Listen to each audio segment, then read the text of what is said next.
Summer 2024 is going to be the most crucial and important transfer window in Ange's rebuild. The fact that Ange has come into a Tottenham side that had one of their worst ever seasons last year, lost Harry Kane, is getting the best out of a lot of their players, implementing a completely new system and doing so well with Tottenham, and he's probably going to get top four, particularly with Villa dropping off, says to me, if Tottenham get this transfer window right, they could be in a title race next season. Not saying that they win the title, but they could very much be in the race. So in today's video, we're going to be looking at Tottenham, who they're linked with, what they could do in the summer, what I think they should do in the summer. 3 names I think Spurs should sign if they really want to push beyond top 4 and achieve something amazing with Ange. And now you've got to remember something about Tottenham. They've got Dragusin from Bayern, they've got Bergvall from Barcelona. If they're in the top 4, they could have the pull to do something serious. They might have the financials to do a bit more, being in the UCL. And while we know what Daniel Levy is like, and Spurs sometimes can be quite tight in the transfer window, let's actually have a deep dive into what can Spurs do. How can Spurs become a title-winning team? And it's a possibility next season if they get the transfer window right. I generally think that Spurs are sometimes overlooked in terms of what Ange has done with this current squad, and 3 or 4 good signings, depth, a bit more luck with injuries, and you just don't know. So I've had a look at Spurs myself. Obviously, if you're a Spurs fan, let me know your thoughts if you disagree with me, but I'm just sort of looking at this from my perspective as a neutral, and I'm thinking this is sort of Spurs is out. I couldn't be bothered to put all the midfielders in because I assume Skip and Højbjerg will probably leave. I assume Dyer will leave, Sessegnon will leave, Reguilon, Perisic, Spence, and Dombele. Just forgot like they existed really. Some of those I think they could go. Potentially Lo Celso could go. I think he's been decent when he's played, but I think he might go. Brian Gill might go. Royale might go. Roden might go.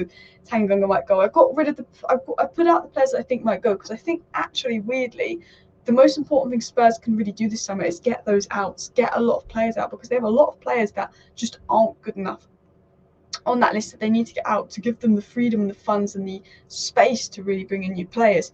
And I'm having a look at the Spurs side. There's 3 positions I've personally picked out myself, but I think they need to improve, and that for me is a right winger, but it has to be someone that could also play left wing, someone very flexible on the right side, but predominantly right wing, because I think you've got Son that can play left wing, that's unbelievable, and Rishi, even though he's been good at striker, can play there. I've put DM down. Now Spurs have mostly been linked to number 8 centre mid kind of players, Conor, Gallagher, Frenkie de Jong. I mean, look, if they could get Frenkie de Jong, wow, although they've just signed Bergvall, who's not Frenkie de Jong but similar profile. And I think Bissouma's been brilliant this season, but if I was Spurs, I'd look at number 6 with the abilities and capabilities to play number 8, so he could play with Bissouma if need be. And I've gone with a striker. Richie's been good.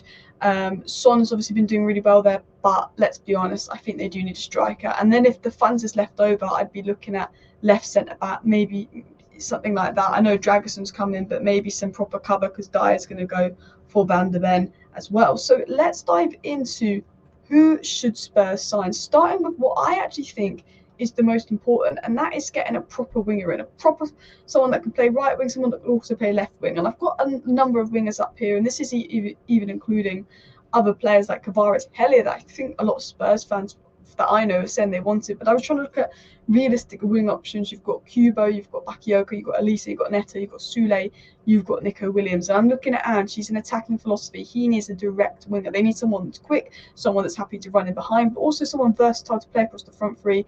But also we know something about Ange. He wants someone that's young and can be developed into a superstar. I think when you look at a lot of, the Manes, the Firminos, the Salahs, they all came as good players and were developed into superstars at Liverpool. And I think that's the way that Tottenham want to go with their rebuild. But they also want someone that's going to contribute to goals and assists as well, get those numbers up. So I put down a top 3 right wing options for Spurs in terms of realisticness. I actually think that Elise and Nico Williams should arguably be in this, but I think there might be a bit more competition for them. They've been linked to Barcelona, Man U, Liverpool. I mean, to be fair, so is Pedro Neto. I mean, I don't know. I think so many big clubs are in for a right wing. Man United, Liverpool, Newcastle will be in for a right wing. So will Tottenham, that the market will be difficult. But I've went with Sule as the 3rd choice because I think he's 20, he's young. We know that Ange and Tottenham in recent transfer approach have really liked those sort of young players. He's been doing really well in Serie A, 12 goal contributions in 25 games. He's mostly played right wing, but at age 20, he's just so young. I put Kubo in there, and the reason I probably would say Nico Williams is better than Kubo from what I've watched in La Liga, but I don't watch a lot of La Liga. But the reason I put Kubo in there is because he's worked with Ange before. Ange obviously has links to the Japanese league, likes Japanese gems, and he was very good for Ange before. And he's having a very, very good season at La Liga. And then, of course, Pedro Neto. Now, if I was Spurs, I'd go for Pedro Neto. I think this is the guy Spurs should go through. If it wasn't for his injuries, for me, he would be nailed on. To go for this guy because I think he's the kind of guy that would thrive under Ange. When he played versus Tottenham, he got an assist. He looked very, very good. But why I think Pedro Neto very suited to Ange, but very suited to Spurs is 1v1 is a nightmare. He's a very good dribbler. He has that unpredictability, that explosiveness, that drive to attack. He wants to get forward. He wants to run at you. He wants to drive. That is what Ange Postecoglou is going to love. His dribbling, his agility, his ability to be quite press resistant, move out of tight spaces, find space for others will work well. But I think something that he has over some of the other wingers on the list, and I think him and Nico Williams probably the most versatile players on the right wing list, is he can play right wing, left wing, centre forward. He's left-footed. He's mostly played right wing this season, but he's very comfortable on the left, very comfortable in the middle, and he's a very unpredictable two-way winger. He's good with both feet. I support Manchester United. I have to watch Antony play football. And I don't like to slag off our players, but Antony's one-footedness, he's so predictable, whereas with Pedro Neto, you've got this unpredictable two-way winger that also can just be a big threat in the final third. I feel like with Sancho and Antony at United, they've not really given us that threat, and Sancho's been particularly disappointing. With Garnacho, he instantly brings threat. I'm not comparing Neto to Garnacho, but Neto is someone in that final third. He just always provides this threat, whether it's through shooting. He doesn't have loads of shots a game. His goal numbers aren't as good as his assist numbers because he doesn't shoot as much as a lot of wingers, and he'll probably shoot more when he's at Spurs. But he is a good ball striker. He is a good crosser, and despite injury, statistically, he's still been one of the best creators in the league. And his dribbling and ball character, I think, is probably what would suit Ange's system, what he'll want. He can very much receive the ball in deeper areas and just turn and run. And then, of course, his two-footedness is unpredictability, his ability to take on people, cut in, cross, link up play, is just general skill in the sense of how he balances himself with the ball. When someone's just nice to watch and they can do those feints and they have the basic ball manipulation skills to get past the opponents with ease, he's one of those players. And I think generally his ball retention is improving, which is what Spurs would probably want in a winger, but also he works hard out of possession. And I think he generally weirdly helps up and build up play just because he's ready to receive those progressive passes. And we know that Ange likes to build up quick. Spurs like to attack. Ange has got an attacking philosophy. So once Neto is done, I would go for number 6. Spurs have mostly been linked to number 8s. They did have a few links to Joshua Kimmich in January, which I'm not sure if it will happen.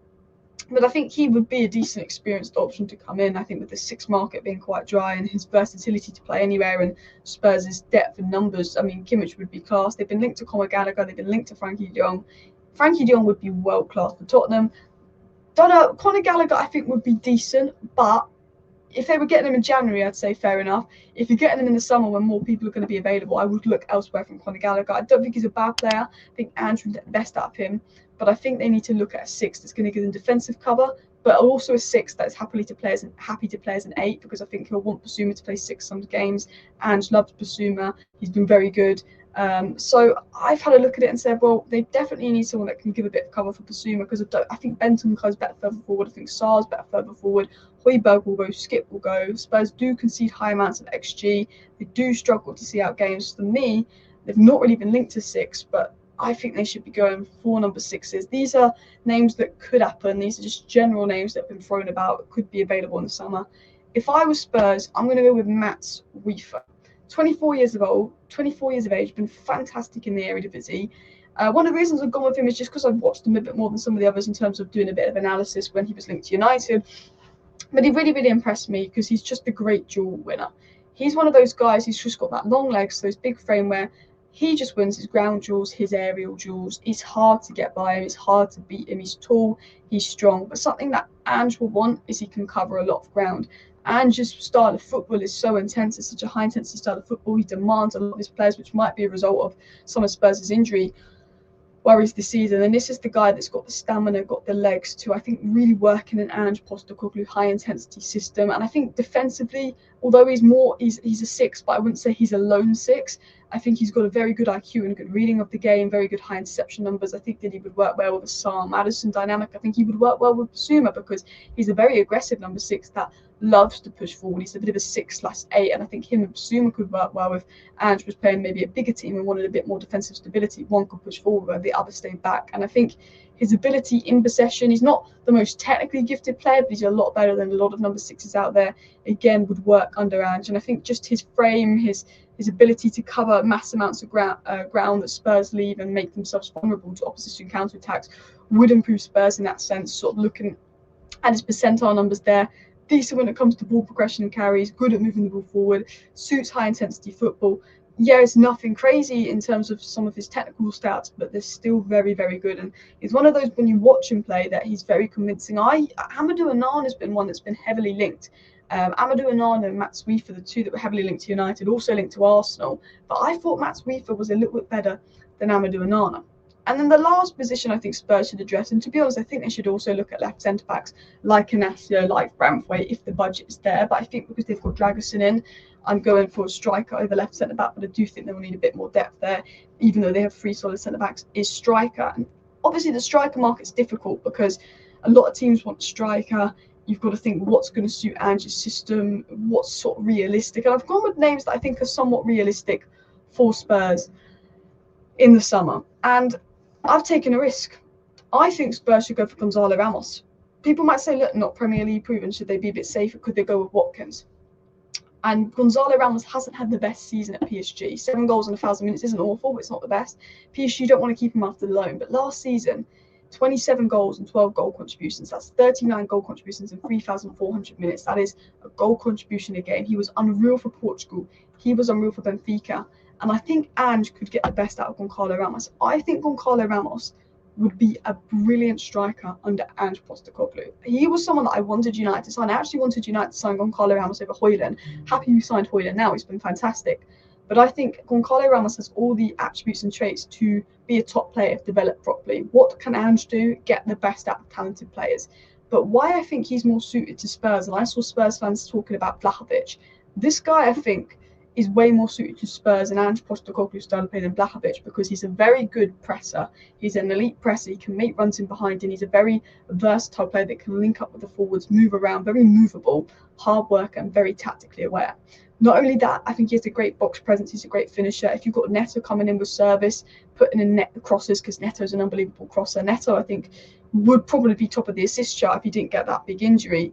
I think he would work well with Neto. I think he could work well with Son. I even think Brennan Johnson's not hit the ground running at Tottenham, but I think that there's a good player in Brennan Johnson that provides some decent crosses here and there. I mean, even Werner, who I don't think will stay, has been banging in the assist there as well. But what I think makes him suit to Ange Ball is he can be a transitional threat. He can run in behind. He presses well. He'd be really suited to Ange's system in terms of pressing, but he's also interlinked with his wingers. I think him and Son could form a really, really good partnership. He can sort of take up space and work well and do those quick 1-2s as well. And I'm not saying that he's going to be anything like Harry Kane, but Harry Kane and Son had that good partnership. And I do think while Richarlison's been really, really good in these last 2 months, he's just turned into a different player. I do think Ramos' ceiling, yes, he hasn't been amazing at PSG this season, but I do think Ramos' ceiling is incredibly high. And he gives a focal point to Spurs. He can hold up the ball. He can link up play. He's not just a striker that in the past proved he could score goals, not so much this season, but in the past proved he could score goals, but his all-round game was good. One thing about Harry Kane was he wasn't just an unbelievable goal scorer, but his all-round game was good. Harry Kane's all-round game is better than Haaland's. Haaland just got more goals, probably because he was at Manchester City.